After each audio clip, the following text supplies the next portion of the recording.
Gorilla और कुमारी लड़की की अनोखी कहानी। गांव और जंगल का रहस्य। सिद्धपुर एक छोटा सा सुंदर गांव था जो चारों ओर से हरियाली से घिरा हुआ था। गांव में मिट्टी के घर, संकरी गलियां और खेतों में लहलहाती फसलें थीं। गांव के लोग सरल जीवन जीते थे, लेकिन एक चीज उन्हें हमेशा डराती थी, गांव के पास फैला हुआ घना जंगल। इस जंगल को लेकर कई कहानियां प्रचलित थीं। कुछ बुजुर्गों का कहना था कि जो भी इस जंगल में गया वह कभी वापस नहीं आया। कुछ लोगों का मानना था कि वहां एक रहस्यमय आत्मा रहती है जो कुमारी लड़कियों को अपना शिकार बनाती है।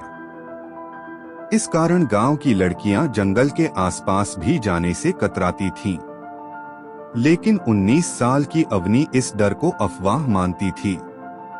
उसे जंगल से एक अलग ही आकर्षण महसूस होता था। वह अक्सर रात में अपनी खिड़की से जंगल की ओर देखती, वहां से आती अजीब आवाजों को सुनती और सोचती कि इन सब के पीछे क्या रहस्य छिपा है। पहली मुलाकात। एक रात पूर्णिमा का चांद चमक रहा था। हवाएं हल्की हल्की सरसराहट कर रही थीं। उसी रात अवनी को लगा कि कोई उसे पुकार रहा है। एक अनजानी शक्ति उसे अपनी ओर खींच रही थी। उत्सुकता से भरी अवनी ने निर्णय लिया कि वह जंगल जाएगी और इस रहस्य का पता लगाएगी। उसने एक पोटली में कुछ रोटियां और जड़ी बूटियां रखीं और चुपचाप घर से निकल पड़ी। जैसे ही उसने जंगल में कदम रखा, एक अजीब सी शांति महसूस हुई। यह जंगल उतना ही सुंदर था जितना भयावह। हर ओर से फूलों की भीनी भीनी खुशबू आ रही थी, लेकिन दूर से किसी जानवर की गुर्राहट भी सुनाई दे रही थी। अचानक झाड़ियों के पीछे कुछ हिला। अवनी डर के मारे रुक गई। तभी एक विशाल छाया उसके सामने उभरी। एक गोरिल्ला। यह गोरिल्ला साधारण गोरिल्लों से कहीं ज्यादा बड़ा और रहस्यमयी था। उसकी लाल चमकती आंखें थीं और उसका काला विशाल शरीर अंधेरे में डरावना लग रहा था। लेकिन उसने अवनी पर हमला नहीं किया। वह बस उसे टकटकी लगाए देख रहा था। अवनी की नजर उसके पैरों पर गई। वहां से खून बह रहा था। अचानक उसका डर पिघलने लगा। उसे महसूस हुआ कि यह गोरिल्ला उतना खतरनाक नहीं है जितना दिखता है। धीरे धीरे उसने अपने हाथ से गोरिल्ला के पैरों को छूने की कोशिश की। गोरिल्ला शांत बैठा रहा। अवनी ने अपनी पोटली से जड़ी बूटियां निकाली और उसके घाव पर पट्टी बांध दी। गोरिल्ला बिना कोई प्रतिरोध किए उसे देखता रहा। उस रात दोनों के बीच एक अनोखा रिश्ता बन गया। गहरा होता रिश्ता। अगले कुछ हफ्तों तक अवनी चोरी छिपे जंगल जाने लगी। गोरिल्ला हमेशा वहीं होता, जैसे वह उसकी प्रतीक्षा कर रहा हो। धीरे धीरे वे एक दूसरे की भाषा समझने लगे। गोरिल्ला अवनी को जंगल की दुनिया दिखाने लगा। वह उसे फल लाकर देता, झरनों तक ले जाता और यहाँ तक कि उसे जंगल की भाषा भी सिखाने लगा। अवनी को भी गोरिल्ला के साथ एक अलग ही सुकून महसूस होता।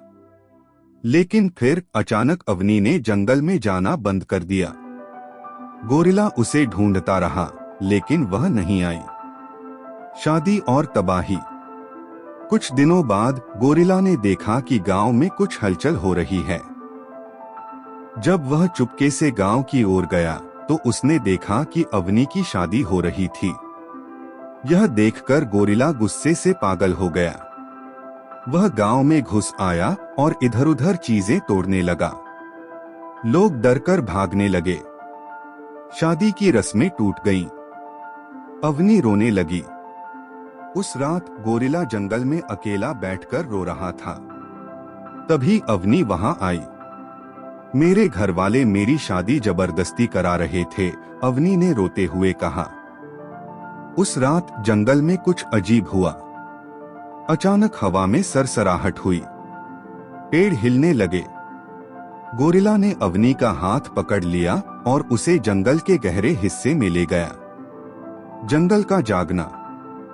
गोरिल्ला अवनी को एक प्राचीन पत्थर के ढांचे तक ले गया। वहां दीवारों पर अजीब आकृतियां बनी थीं, गोरिल्ला और इंसानों के प्रेम की कहानियां। अवनी ने एक शिलालेख पढ़ा, अगर इंसान और गोरिल्ला प्रेम में पड़े तो जंगल जाग जाएगा।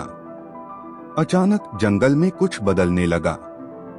बिजली चमकने लगी, हवाएं तेज हो गईं।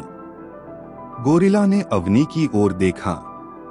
उसकी आंखों में डर था, लेकिन अवनी अब पीछे हटने के लिए तैयार नहीं थी। उस रात पूरे जंगल में तूफान आया।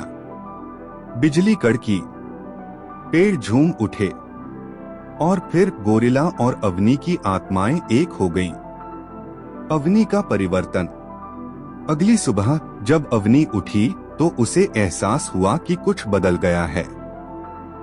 उसकी चाल में एक अलग ऊर्जा थी, उसकी आंखों में गहराई थी, और सबसे बड़ी बात, वह गर्भवती थी। जब वह गांव लौटी तो लोगों ने उसे देखकर चौंक गए। बुजुर्गों ने कहा, यह जंगल का श्राप है, इसे मार डालो। गांव वाले मशाले लेकर जंगल की ओर बढ़े। गोरिल्ला की कुर्बानी।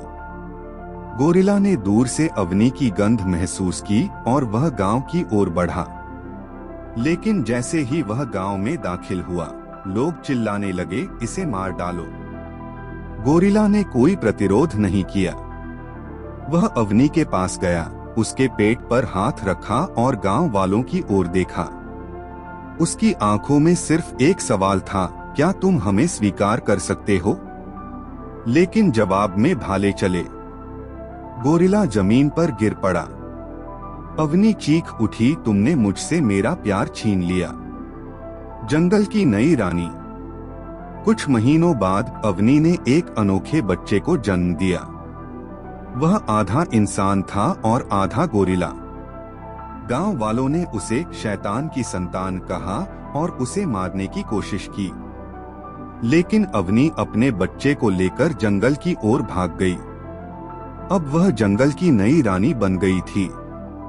जब उसके बच्चे ने पहली बार आंखें खोलीं, तो जंगल की आवाजें थम गईं। पक्षियों ने गाना बंद कर दिया और फिर दूर कहीं से गोरिल्ला की एक गहरी गुर्राहट आई। मैं हमेशा तुम्हारे साथ रहूंगा।